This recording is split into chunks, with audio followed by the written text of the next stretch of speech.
दोस्तों, आज हम स्टॉक मार्केट में कॉमनली यूज़ होने वाले कुछ शब्दों के बारे में चर्चा करेंगे जिनके बारे में आपने सुना होगा। और उसी के ऊपर आज मैं चर्चा करूंगा और आपको बताऊंगा ये आखिर होता क्या है, काफ़ी आसान भाषा में।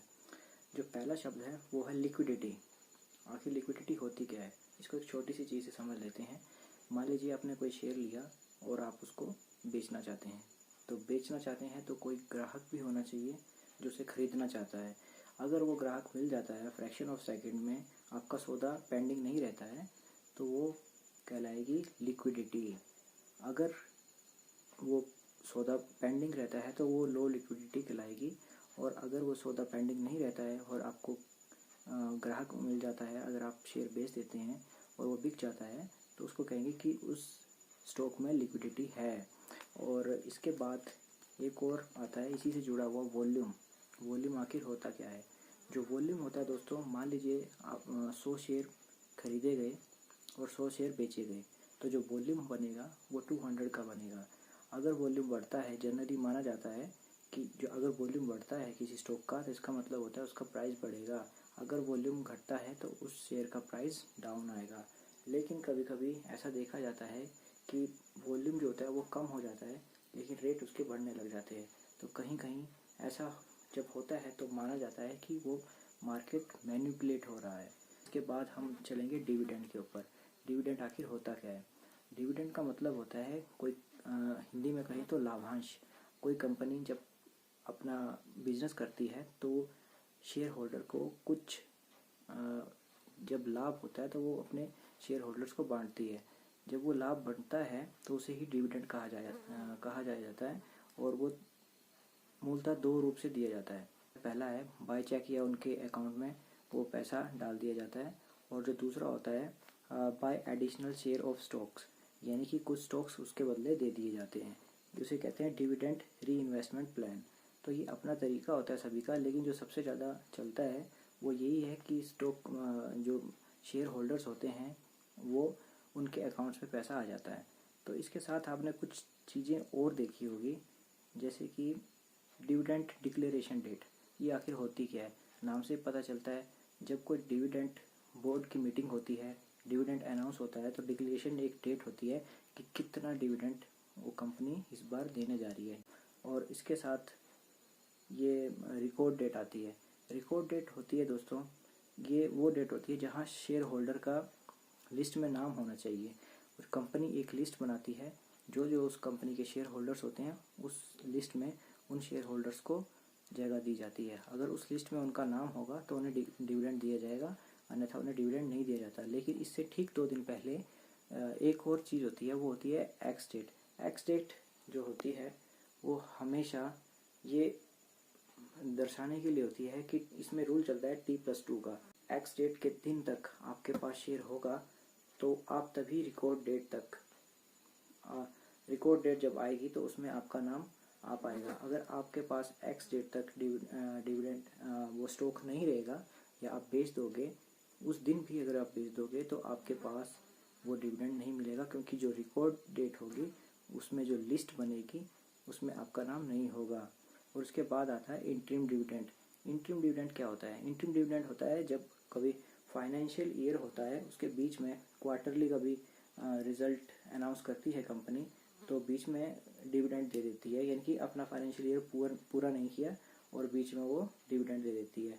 लेकिन इसके बाद एक और आता है फाइनल डिविडेंड। जब अपना पूरा वित्त वर्ष कंपनी ख़त्म कर देती है तो उसके बाद जो डिविडेंड आता है उसे बोलते हैं फाइनल डिविडेंड। इसके साथ एक शब्द और है, पे डेट, यानी नाम से पता चलता है कि किस दिन ये आपके अकाउंट में पे हो जाएगा।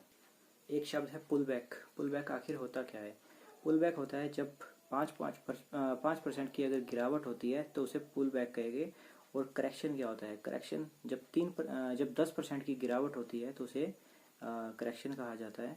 और अगर 20% की गिरावट होती है तो उसे बियरिश मार्केट कहा जाता है। और अगर 30% और उससे अधिक की अगर गिरावट हो जाती है तो उसे मार्केट क्रैश कहा जाता है, या वो जो स्टॉक है वो क्रैश हो चुका है, ऐसा कहा जाता है।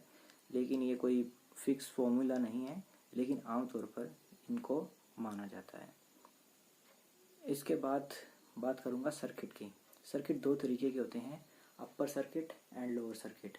सेबी के नियम अनुसार ये मैक्सिमम 20% का अपर या लोअर सर्किट होता है, इसकी लिमिट तय होती है। कभी भी स्टॉक आपने देखा होगा काफ़ी ज़्यादा भागता है, ओनली बायर्स दिखते हैं या ओनली सेलर्स उसमें दिखते हैं, तो सेबी जो है उसमें सर्किट लगा देती है। तो ये 20% का मैक्सिमम होता है, लेकिन ये जब हर बार तोड़ने लगता है 20% को भी, तो रिटेल इन्वेस्टर को बचाने के लिए ही सेबी ने ये नियम बनाया था। तो उसको 20% से कम करके फिर 10% में लेकर के आते हैं। अगर वो भी टूटता है तो फिर उस सर्किट को कम कर करके 5% में लेकर के आते हैं, और अगर 5% भी वो बार बार ब्रेक करता है तो उसे 2% तक लेकर के आ जाता है। ये रिटेल इन्वेस्टर को बचाने के लिए है, ताकि किसी अफवाह की वजह से अगर उस शेयर में वॉल्यूम्स अचानक बढ़ते हैं या घटते हैं, और अचानक से गिरावट का दौर शुरू होता है, अचानक से या तेज़ी आने लगती है, तो एक रिटेल इन्वेस्टर को बचाने के लिए ही ये सर्किट यूज़ होता है। अच्छे स्टॉक्स में सर्किट कम ही देखने को मिलते हैं। इसके बाद आता है बोनस। बोनस के साथ साथ मैं आपको स्प्लिट के बारे में भी बताऊंगा। तो बोनस क्या होता है दोस्तों? जब कंपनी आपको आप किसी कंपनी के शेयर लेते हैं और आपको मुफ्त में कुछ शेयर्स दिए जाते हैं, तो उसे बोनस शेयर ही कहा जाता है। और ये रेशियोज़ में दिए जाते हैं, जैसे 1:1, 1:2। यानी कि अगर 1:1 में दिया जाएगा तो आपको एक शेयर के बदले आपको एक शेयर मुफ्त मिलेगा, और 1:2 हुआ तो इसका मतलब होगा कि आपको एक शेयर के बदले 2 शेयर्स मिलते हैं। बोनस आखिर मिलता किस तरह से है? जो बोनस होता है दोस्तों, वो आपको जो कंपनी देती है अपने रिजर्व से देती है, और इसमें फेस वैल्यू जो होता है वो नहीं टूटता है। जबकि स्प्लिट जो होता है उसमें क्या होता है कि जो स्प्लिट होता है ये भी रेशियोज़ में ही मिलता है, 1:1, 1:2, 1:3 या फिर इसी तरह से, लेकिन रेशियोज़ में ही ये मिलेगा। और उसी हिसाब से जो स्टॉक होता है उसकी जो प्राइस होता है वो टूटता है। और ये स्प्लिट का मेन मकसद होता है कि किसी कंपनी को जो उसका प्राइस है काफ़ी ज़्यादा अगर चल रहा है तो अफोर्डेबल प्राइस में बनाना, लेकिन इसमें फेस वैल्यू टूटती है और कंपनी इसमें रिजर्व का यूज़ नहीं करती। इसके बाद एक नया शब्द और आता है, तो काफ़ी कम सुना होगा, लेकिन ये है black swan event. Black swan event होता क्या है? जो ये ब्लैक स्वैन इवेंट होता है, ये जिस तरह कोरोना हुआ था, इसको ब्लैक स्वैन इवेंट कहा जाता है।